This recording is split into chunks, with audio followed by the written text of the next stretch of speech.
မိတ်ဆွေက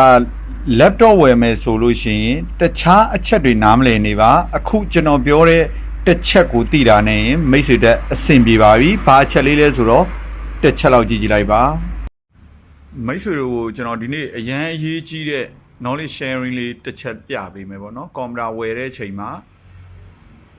ကျွန်တော်တို့က brand new ပဲဖြစ် second ပဲဖြစ်ပေါ့ကျွန်တော်တို့ဒီကွန်ပျူတာမှာပါတဲ့ဒီ i5 တွေ Ryzen 5တွေ i3 တွေဆိုတာသုံးဆွဲတဲ့သူတွေဈေးကွက်ထဲမှာနားလည်အောင်ကုမ္ပဏီကပေးထားတဲ့နာမည်တွေပေါ့နော်ဒီဆက်နှစ်ခုဆိုရင်ဒါကကျွန်တော်တို့က spec 2လို့ခေါ်ရပေါ့ specification 2မယ် i5 11 Gen ဒီကောင် Ryzen 5 9000 series သူတို့နှစ်ခုက specification 2တယ်ဒါပေမဲ့သူတို့နှစ်ခု specification 2ရင်ဘယ်ကောင်ကပိုတာလဲဆိုတာပေါ့နော်ကျွန်တော်တစ်ချက်ပြပေးမယ်အဲ့တော့ဒီ channel ဒီဘက်ကဒစိမ့်တွေဘာတွေသာတာထားပေါ့နော်သူ့ရဲ့ performance ပေါ့သူ့ရဲ့စွမ်းဆောင်ရည်ပိုတာတာကိုဘယ်လိုရွေးရလဲဆိုတာကျွန်တော်တစ်ချက်ပြပေးမယ်ဒီရဲ့ဒီအောက်ခြေဘားပေါ်မှာ right click နှိပ်လိုက်ပါအောက်ခြေဘားပေါ်မှာ right click နှိပ်ပြီးကျွန်တော်တို့ဒီ test manager တွေကိုဝင်လိုက်ပေါ့နော် test manager တွေကိုဝင်လိုက်မယ်ဝင်ပြီးတော့ရင်ကျွန်တော်တို့ performance တွေကသူ့ရဲ့ CPU တစ်ချက်ထောက်လိုက်မယ်ပြီးရင်ဒီဘက်မလုံးလဲအတိုင်းပဲကျွန်တော်တို့ဒီဆက်ကို CPU ရဲ့ performance ကိုအဲ့လိုထောက်လိုက်မယ်အဲ့မှာတစ်ချက်ကြည့်ကြည့်လိုက်ပါလူတွေထင်ကြပါတော့ဈေးကွက်ထဲမှာဒါ i5 11 Gen နဲ့ Ryzen 5 5500U ဆိုလို့ရှိရင်ဒါ Ryzen 5 5500U ကတော့နည်းနည်းနှိမ့်နေလို့ထင်တယ်တို့ဘာတို့တကယ်တော့မဟုတ်ပါဘူးကျွန်တော်တို့ဒီ i5 11 Gen တို့ဒီ Ryzen 5 5500တို့9000တို့ဆိုတာလူတွေနားလည်လို့လွယ်အောင်မှတ်ရလွယ်အောင်လို့မလို့ကုမ္ပဏီတွေကပေးထားတာကျွန်တော်တို့အတူရဲ့အောက်မှာတဲ့မှာဒီ core တွေ processor တွေကိုအဓိကကြည့်ရဒီမှာဆို i5 11 Gen 4 core 8 thread ပဲရှိတာ4 core 8 thread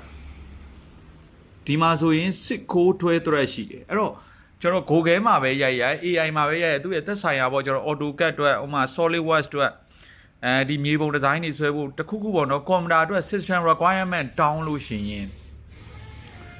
international တွေမှာဒီ night website တွေမှာပဲဖြစ်ဖြစ်သူတို့ page တွေမှာပဲ software ထုတ်တဲ့ကုမ္ပဏီတွေကဒီ CPU နေနေဘယ်တော့မှမညွန်ဘူး i5 ကိုဝယ်ပါ Ryzen 5ကိုဝယ်ပါ11 Gen ဝယ်ပါ12 Gen ဝယ်တာဆိုတော့အဲ့ဒါကျွန်တော်တို့မြန်မာတွေကနားလည်လွယ်အောင်ပြောတာသူတို့တတ်မှတ်ချက်ကဘာကိုကြည့်ရအောင်ဆိုဘယ်လောက်ခိုးပါဘယ်လောက် thread ပါ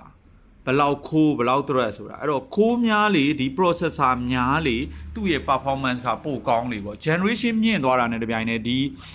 ဒီ core and processor တွေကပိုများလာတာအခုဒီမှာဆိုလို့ရှိရင်ကျွန်တော်ကဒါ6 core 12 thread 4 core 8 thread ဒါကအပုံကြီးတာတယ်2ဆလောက်တာတယ်အဲ့တော့ဈေးတန်းမှာじゃတူတူပဲကျွန်တော်ရောင်းနေစီကဒီကောင်က15သိန်း5000ဒီကောင်က15သိန်းသူကတောင်ဈေးနေနေသေးတယ်အဲ့တော့ performance ကိုအဓိကဦးစားပေးပြီးကြည့်မယ်ဆိုလို့ရှိရင်ဒီ Lenovo ThinkPad series ကဒီ Dell Latitude တဲ့အများကြီးတာပါတယ်တကယ်ကိုအများကြီးတာပါတယ်အဲ့တော့ဒါလေးက sharing လုပ်ပေးတာမိတ်ဆွေတို့ laptop ဝယ်မယ်ဆိုရင် CPU i3 i5 i5 တွေအဲ့ဒါတွေမဖတ်တဲ့နေပါခုကျွန်တော်ပြောတဲ့ခုန test manager ရဲ့ performance တွေက Core and processor ကိုသွားကြည့်ပါ Core and processor များလေသူ့ရဲ့စွမ်းဆောင်ရည်ပို့ပြီးကောင်းလေသူကပို့ပြီးမြင့်လေပါပဲဒါအလွယ်ကူဆုံးမှတ်တဲ့နီးဟို Ryzen 5တွေဘယ်လောက် series i3 တွေဘာတွေနည်းနည်းရှုံနေဖက်အခက်နေအဲ့ဒါတွေမှတ်မနေနဲ့ပေါ့နော်အဲ့တော့မိတ်ဆွေတို့ကျွန်တော်ပြောတဲ့ဗီဒီယိုလေးကအတိတစ်ခုရတယ်ဆိုလို့ရှိရင်ကျွန်တော်ကိုဒီဗီဒီယိုလေးကို sharing လုပ်ပါဒီဘက်ကအပေါင်းပုံလေးကို like ပြီး like and follow လေးလုပ်ပေးပါအားလုံးကိုကျေးဇူးတင်ပါတယ်